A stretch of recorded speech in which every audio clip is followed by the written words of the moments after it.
Welcome to A Kind Life. Today I'm really grateful to have Brent Hagood here. How you going, Brent?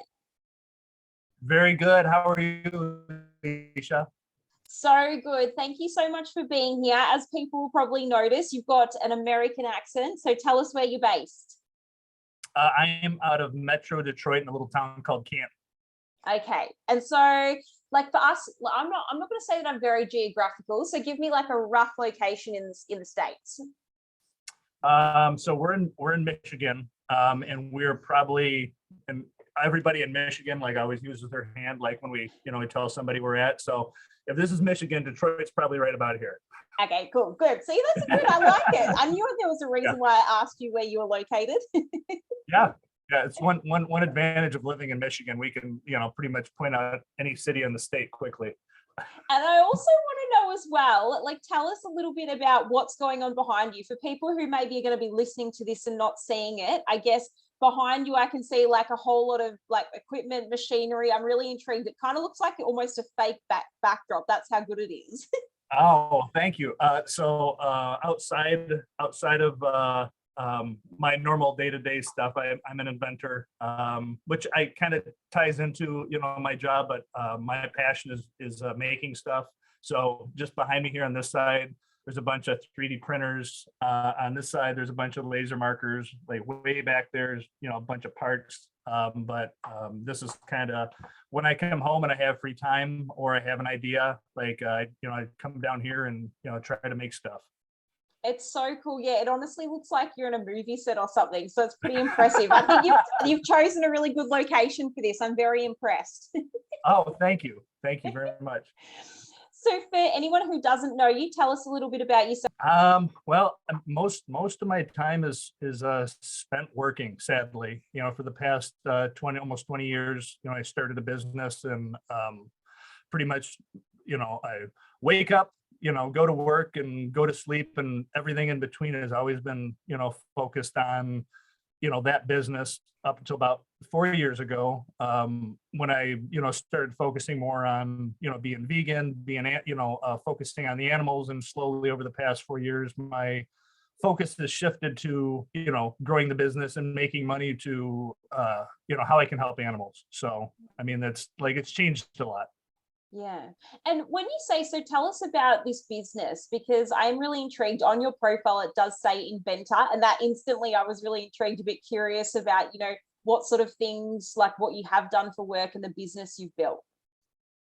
So when I was younger, I started, repairing appliances, refrigerators, washers, things like that. And that evolved into antenna towers and then satellite dishes. And I spent many years in the field, and in the tail end of it, I was, installing satellite dishes on top of skyscrapers and doing, commercial low voltage installation. And during that time, I had started an eBay store selling like some of the harder to find items, that I would use in the field. And over, a 20-year period, I have, grown that into its own, online company, that's specialty for hard to find tools for the skilled trades.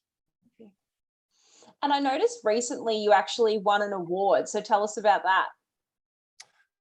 So one of the things I'm passionate about, like back to the making side of things, is, over the years, I've invented many products. Some of them I would send to market, kill myself trying to make the product, and it would be a failure. So I like to help new inventors. So like when somebody calls me and they have a product, I want to help them. And that's, this specific product was something that my buddy Boris invented. And we became, friends over, over the years, and working together. And he had a brilliant product. And so all the credit for the award goes to him. I just have, kind of helped him along the way, to make the right steps. That's awesome. So you could almost sort of say you're a bit of a mentor potentially for people who are a bit newer in the industry. Yeah, I mean, I would say if you asked him, that's what he would say. Is that I've been a mentor, but he's Boris is a brilliant inventor himself. So, but yeah, it's like the award was for his product, which is solves a huge problem in the industry that he's from. So it's exciting. It's really exciting. That's pretty cool. And so do you work, you were saying before that this is actually like a workshop in your home. So is a lot of what you do in your home, or do you have a factory offsite? No, so we have down in Plymouth, which is another another city which is a little bit closer to Detroit, but still Metro Detroit. We have a big warehouse there, and that's where we do distribution for the company, and most of the stuff at one point was in there.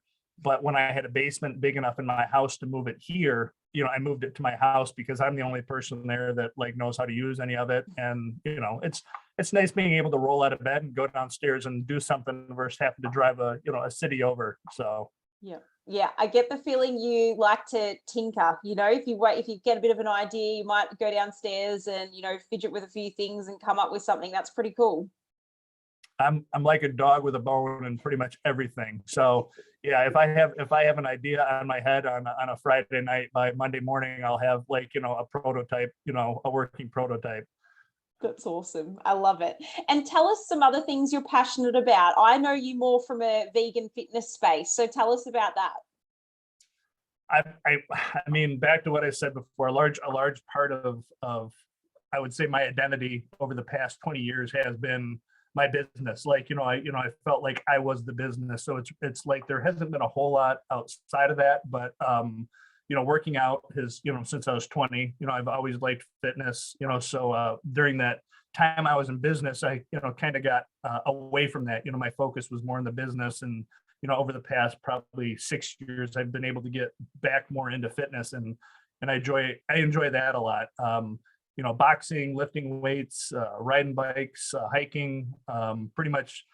I hate it. I have this beautiful shop down here, but when the sun's outside, I would much rather be outside doing something. I normally spend all my time down here in the shop when it's cold out. Michigan, it gets miserably cold, and during those times, I don't want to be outside. But I mean, outside of those two things, I mean, I try to travel, when I can. But for the most part, my life revolves around, working and working out. I know it sounds boring, but it's the truth. That's literally my life. Pretty much, that's all I do. And I think you've got some pretty enormous fitness goals. I know that you've been working really hard, and it's pretty incredible to see some of your sort of I suppose journey photos along the way, before and afters, and that's pretty cool. So I guess, do you have a specific goal or something you're working towards, or is it always changing? My mantra is better every day.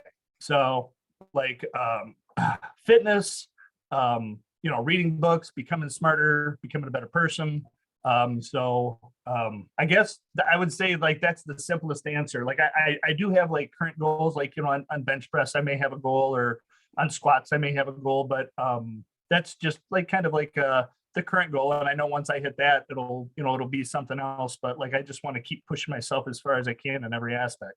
Yeah. You said that you were working out since you were sort of 20. So you obviously were working out before you went vegan. So where did that vegan part of your journey come into the fitness journey? So about 4 years ago, I had kind of hit I don't want to say a low point, but I was burnt out. I was stressed out at work, literally just miserable. I had put on a bunch of weight, and I just had hit a point where I was just tired all the time, and I decided that I wanted to, try and switch that up. And actually, Alicia, I should probably also clarify, I was vegetarian 13 years ago. I was vegan about 3 years ago. So there was a long time that I was vegetarian, and I was still very unhealthy because I was, drinking or eating bad foods, or, not working out. So the time that I came vegan kind of came into play right around the time where I really was making that big life change, trying to, get back onto being healthy and working out. So I lost your question in that long-winded answer. No, I was just intrigued, because a lot of people, there's that bit of a myth around, if you're a bit of a gym junkie, there's that concern of losing your gains if you go vegan or vegetarian. So was that ever a concern for you? So I would say I will back that question up back to when I started becoming vegetarian. My current business partner now, he came into Deepak. He came into the company about 13 years ago, and an awesome dude. And he was vegetarian. And I slowly, over the time he was there, going out to, and he, he never pushed it on me. Like if I asked questions, he answered questions, and and I always thought that people lifting weights couldn't build muscle if you're a vegetarian. And I can remember him taking me on Google and showing me all these vegan bodybuilders that were ginormous, and it was just like a light bulb went off in my head. I'm like, okay, so I could be vegetarian and continue to do these things I was doing. And at that time, that and seeing a couple documentaries, I think Food Inc. was one that I watched, right? I think that might have been the one. But anyway, where in addition to seeing the cruelty to the animals, but also how corrupt the food industry is, and just all these things like slowly came into play. And then I became vegetarian at that point. And then what made you shift from vegetarian to vegan? My days are like owning a business. I pretty much get up and my day's a blur from the time I get up until the time I go to bed. And because of that, I am like a horrible concept of time. So I cannot tell you exactly when or why I went vegan. I can tell you I was doing a vegetarian keto, which was like prison. And I did it for like 2.5 years. And like during that time, I was eating a ton of cheese and a ton of eggs because that was the only way that I could get protein. Like, I had to cut out so many other things, and I was actually tired of them. So I was looking for other protein sources that kind of fit into that, like fit into the vegetarian, keto. And I started eating tofu, and I loved it. I learned how to cook tofu. I started, some other, meat replacements, and then for that reason, like I decided, you know what, I'm gonna completely cut out like all dairy, from my diet, and then I feel like unlike a lot of people that like learn about the cruelties of the animal industry and then go vegan, I kind of did it backwards. I kind of went vegan, and then that veil was lifted, and then I started learning after that, how cruel it was. Yeah. And would you say you're an animal lover? Like, was that part of, I suppose, your reason for going and sticking vegan? Since I was a child, like over the edge, crazy animal lover, which is weird when I look back at, I mean, everybody has that.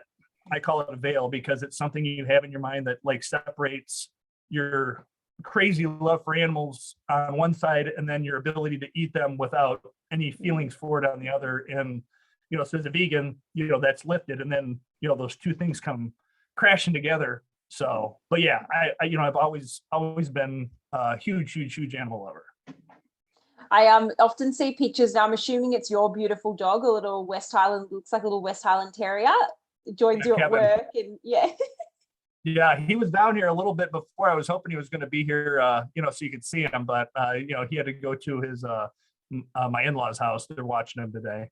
Oh, how cute. Yeah, I see some beautiful photos of him joining you at work and odd little adventures. Yeah, he's awesome. And so tell us as well, I noticed on your Instagram you are pretty creative in the kitchen. So you like vegan cooking? I do. I mean, I feel like I see a lot of people on like Instagram that like make me feel like I've never cooked before in my life. Their meals are just absolutely gorgeous, but I can't make it look pretty, but I can make it taste good. Amazing. And is your wife vegan? Yes, she is. That's incredible. So both of you, and she also enjoys fitness, doesn't she? You guys are always out on adventures doing things like kayaking, canoeing, bushwalking. Yeah, she's like next level. Like, I mean, she works out 2 or 3 times a day. She wakes up. We have a thing here. I don't know if you have them in Australia, but it's Orange Theory. You ever heard of Orange Theory? No. Basically, it's a third of the class is spent on a treadmill, a third of it spent on a rower, and the other third spent working out. But anyway, so she'll do all that. Then she'll go and do CrossFit. Sometimes she goes running. Then she's taking Kevin for like 4-mile walks. Like, so she makes me feel very lazy. I don't think that's possible. You're always in the gym. So yeah, she must be doing an incredible lot to make you feel lazy. Yeah. She's constantly busy. And something that I really love about you that is, I would say, is a relatively new thing, but you might want to set me straight in case I've got my timelines wrong. But you recently started producing these beautiful t-shirts that where money goes towards animal sanctuaries when people are purchasing them. So tell us about this. It's so exciting. Yeah, so I had a conversation with my friend Whitney one time, on one of my Instagram friends, and we were talking about like just paying it forward, like going into Starbucks and buying coffee for the people behind you. And just like over the next week, I just like was thinking about like a pay it forward for animals. So I had this idea to make these t-shirts, send them out to people free of charge, and just ask them, hey, when you get this, give money to your favorite charity, whatever it's worth. So there's about 100 people on Instagram, 100 friends on Instagram that I asked if they wanted to do it, and people were so excited over it. I decided to try and make it into an actual business. So that kind of evolved into like an actual website, onetosavemoney.com, where everything that sells on there is going to be 100% for charity. It's so incredible. And so do you still go down the line of people donate to their own charity, or are people paying the price to you and then you're donating to specific charities? So it's a very complicated thing to send shirts to people for free and ask them to donate to charity. Now, in my heart, I feel like every vegan is like a sensitive, good, amazing person, because I mean, like the fact that you're vegan is a huge indicator of that. So I pretty much would send to any vegan a shirt and just assume that, they're going to, give the money to charity. But I want to make sure that like, if I'm doing this on a ginormous scale, that, the charities are the charities are benefiting from it. So that, and it's also much easier to manage, getting, interacting with 100 people, going back and forth, trying to get their shipping address, and they forgot to give me their name, and they didn't give me their shirt size, and they didn't give me it's much easier to have a website where they can just go on there, pick all that information, and I just got to print a shipping label. So as much as I love doing this, I hope to get it to a point where I don't have to be as involved and it kind of runs by itself. Because right now I'm working, my normal jobs, and then working 40 hours a week, going in, super early in the morning, making shirts, processing orders, staying late. Like, so it's I'm kind of burning my candle at both ends right now. So I'm trying to get it to the point where it's self-sustaining. Yeah. And your first design was V-Gains, wasn't it? And I'm guessing that's quite fitness inspired for you. And then you've just recently sort of branched out with a few new designs. Yes. Yeah. I actually, the V-Gains was like something that I had seen on my buddy Jordan Conscious Muscle. He had a shirt like that one time that said V-Gains on it. And he and I had always talked about, making another one of those shirts. And it's a weird thing, the way that the t-shirt process works is, or at least for us, is they have heat transfers, which I don't know if you're familiar with it, but basically they have these huge sheets that they fill with all the ink that you want to put on your shirt, and then you just transfer it onto your t-shirts. Well, we make those for our company, and a lot of times there's space left on those sheets where you can just add other things to them. So we had a huge run of 500 shirts with some open space on it, and I took advantage of it, and I put the V-Gains thing on the bottom of it. So I don't know, it's kind of weird how looking back on it, how like everything just kind of fell into place for this. Absolutely. And so where have you got your ideas for the newer designs? You've got like Vegan AF, and what was the other one that's on there? Remind me. The newest one is like a periodic table, like, so it's like elements and vegan across the top of it. And a lot of these designs I've had for a while. I bought a Cricut like probably close to a year ago, and I've just been randomly making designs for myself, for my own t-shirts, and I'm looking through those now and, getting feedback, seeing if anybody thinks they're good enough to share, and if enough people like them, I'll add them out there. So I'm hoping, the website will get a bunch of traction on it, and I can just keep, pumping more designs on there. Yeah, it's pretty incredible. And how's the uptake been?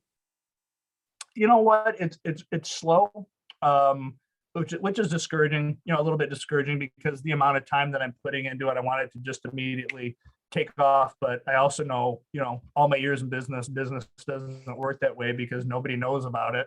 So, and because it's 100% for profit, it makes it difficult too to like invest money on marketing, spending money trying to get the name out there for it. Because if I'm investing money to market it on Instagram or Google or whatever, that's less money that are going to the animal charities. So I'm really hoping that the vegan community will help like get the word out there, and help with that. So I don't have to like pay people to do it. So, but it's only been on for like a little over a month. So I'm being patient at this point.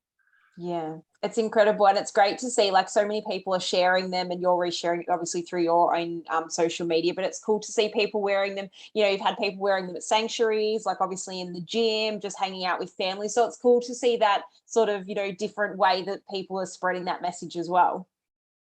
Yeah, I'm every time I see one of those posts, I get excited. So good. And I guess, have you got plans to expand that into anything else, or are we sticking to t-shirts and singlets for a while? No, as funny as it sounds, I thought about sunglasses. That'd be really cool. nice, really nice sunglasses. I have I don't know if I have one here.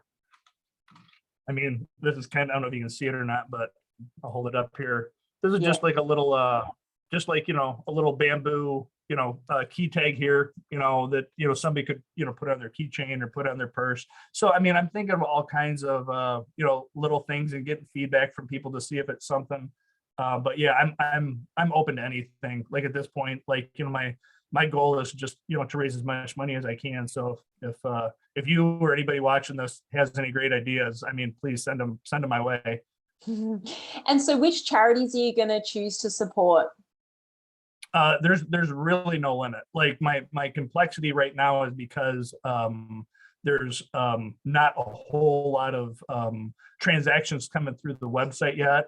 I'm very hesitant to go to a charity and say, hey, we're going to put you on the website, for the next month, and and this is what we need from you in return. And then a month later, the actual donations that we're able to give them are mediocre. So I'm kind of hoping to get it up and running, like to the point where it'd be worth the charity's while to be involved before I really start pushing that. But I'm open to pretty much any animal charity. Like I have my favorites that I work with, but it's definitely not limited to those.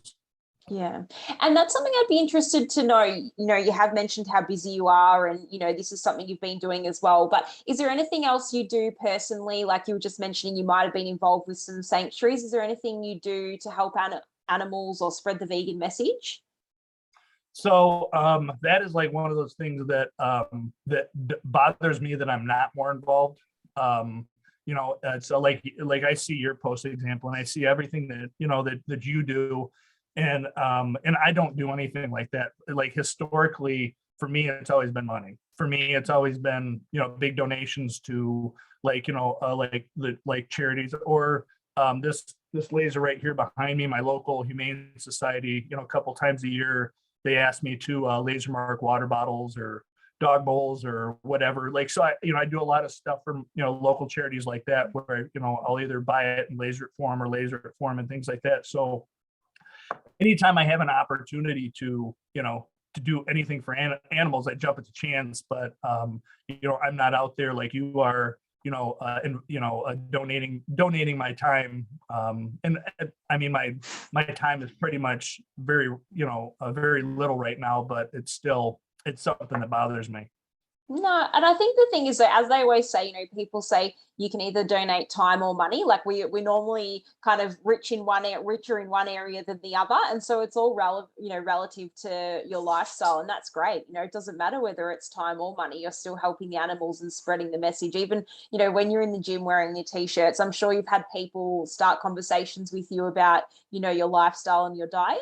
Yeah, and and that is something that I am proud of. Like, I am trying to break that stereotype, lead by example. Like, I like being one of the bigger guys in the gym that, I wear my vegan shirt all the time. Some people give me dirty looks. Some people give me inquisitive looks. And, a lot of people come up and, talk to me about it. But, I do, that is one way that I, try to spread the word is just, making sure that like every day, I'm wearing something that like indicates to people that, I don't eat meat.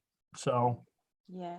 And tell us, you recently engaged yourself with a coach, and I believe they're vegan as well, aren't they? Yep. My buddy John Thomas, the bodybuilding vegan on Instagram.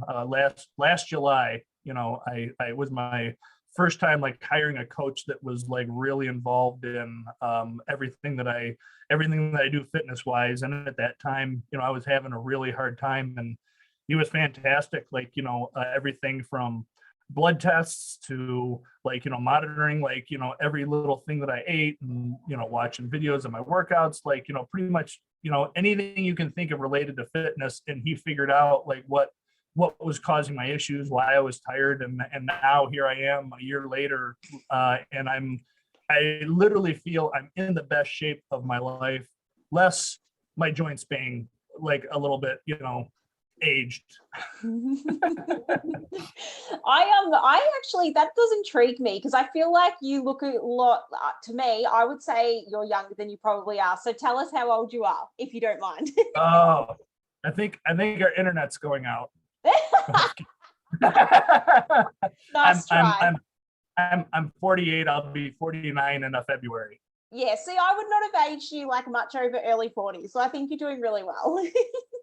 Thank you very much. I feel like it's the plant-based diet. I have no doubt, not eating meat for 13 years, and exercise have definitely, shaved a few years off. Absolutely. No, I think it's definitely suiting you. You're doing well. And I do want to I do want to show, for anyone that is going to be watching this on YouTube, it'd be great. We actually both happened to turn up to the interview today in the same t-shirt, so I think we've done very well. But I think you, just to model it, seeing as it is your shirt, I think you should stand up and show everyone full view so that we can see. And this there you go. Definitely, I'm just going to say, guys, it definitely looks better on him than me, so I won't be standing up. And it's so cool. I'm really, honestly, I think yeah, I've followed you now for probably, I'm going to say maybe 2 years, and I'm super stoked, that I feel as though you've really kind of grown over those 2 years, not only in your fitness journey, but even, being able to do something like this, because it's so cool. I know you said that you sort of almost doubted it a little bit at the start as to whether, it's something that people would be interested in, but it's such a cool thing that you're doing, and I think you should be really proud of it. Yeah, I appreciate it. I'm somebody that always has a hard time talking about myself, because I don't feel like I'm that interesting. And I watched, a lot of your podcasts prior to me coming on, and I'm like, I don't know why she's having me on here, but I mean, I appreciate you saying that. And hopefully, somebody finds this interesting. Absolutely. I know they will, because we all do something in our own way. And like you said, for you, it's been donating your time and your expertise in, your creativity and being able to make things for people. And that's awesome, because there could be someone else out there that has a similar, opportunity, and they may never have thought about being able to use it to help the animals. Yeah, I hope you're right. And so before we finish up, is there anything for us, first of all, is there anything we might have missed that you did want to mention? I don't think so. I mean, I would like to just, mention the onetosavemany.com website again. That's the website where, you can get all the shirts, shipping international. So I just trying to get the word out there on that. 100% of the profits all go to animal charities. Yeah, it's great. And I'm going to share that with the podcast as well. I'll share that in the show notes. And we'll make sure that during the week of this going live, I'll feature it as well. We can share some of your photos that you've got from I love too the quote you have. Now, I'm going to test your memory here, Brent. Do you remember the quote you have on your website? Yep. One to save a few to save many, many to save the world. All starts with one. Yeah, I love it. It's so good. Yeah. Oh, so that is your favorite? Yeah. I mean, as a vegan, you get defeated, right? You have times where, you just feel overwhelmed. And it's, for me, that's my quote. Yeah, I love it. And it's so relevant. It's, sometimes I know, for example, with myself, you can look at if you're doing something involved in animal rescue, you might think, oh, that, there's so many animals out there that need help. And if you save one, it may not seem like it's making a huge difference. But for that one animal, that's all the difference. So it's incredible when Yes. you think of it like that. Yeah. Yeah. And you have to. I mean, it's, I don't know about you, but I still have a lot of people in my life that eat meat and that I'm around that eat meat. And sometimes it's hard to work so hard, to do so little, Mm, yeah. when they're kind of like right in front of you, they're kind of counteracting like everything that you're doing. Yeah. And do you find those relationships difficult? Yeah, I mean, I try not to, because I also know that if there's any chance of me like showing those people the benefit of being a vegan, I have to be around them. I have to stay in those relationships, but it's emotionally challenging, Mm, especially, some of them, they like to talk about food all the time, and when they're talking about, food, in my mind, like I have the reels of like how that food is produced and what happens to those animals. And it's just the way my mind works. I can't help it. Like, and that part of it's very hard for me. yeah. I think a lot of us feel the same way. We don't see as it's marketed, we don't think of it as beef, or as, we see the animal and the suffering that they've gone through to end up on someone's plate. And it's quite difficult to manage when other people are so oblivious. Yeah. I mean, and I feel like for me, what's worse is I know if I could show them what I see, like they would all stop eating meat. But it's like this is the code I'm like determined to crack. Like this is Mm, like, and probably like all vegans feel that way, but like making people understand like why vegans are vegans. Like, like we're not trying to be uppity, we're not trying to be better than anybody. We just see something that they don't see and they're not willing to see. And yeah. it's exhausting. Yeah. And do any of your non-vegan friends know about, the t-shirts and everything that you've been doing? Because I think that's a really great opportunity for them to understand why you are so passionate about it. Oh yeah, I mean they know me, they know the type of person I am, and I'm sure they appreciate it. But it's just I'm sure some of them, there's some guilt involved, because maybe at some level they know that they shouldn't be eating meat, and every time they see a post of me, pushing a website trying to save animals, it's kind of rubbing it in their face, which is not my intention. Like, I mean, I do want people to be aware. I want everybody to be aware, but I'm not trying to, make my friends feel worse. But yeah, Mm. I have no doubt that it bothers some of them. Yeah. Well, look, all I can say from this is that, we're going to get the word out there and make sure that lots of vegans know about what you're doing and that they can support you. And then it's going to become more mainstream and you're helping more sanctuaries and charities. And that's the ultimate goal for most, for all of us vegans. So thank you so much. I really appreciate it. And it's been great to catch up with you finally. We have had a few goes at this, but we got there. You just work too much, Brent. I know. And I'm so glad to finally get to talk to you too. Just, it's 2 years is a long time. I know. I think we've done pretty well. There's been lots of chatting online, but we've to actually get face to face for a change. We think we've done pretty well. So thank you so much. Thanks, Alicia. Take care. Bye-bye.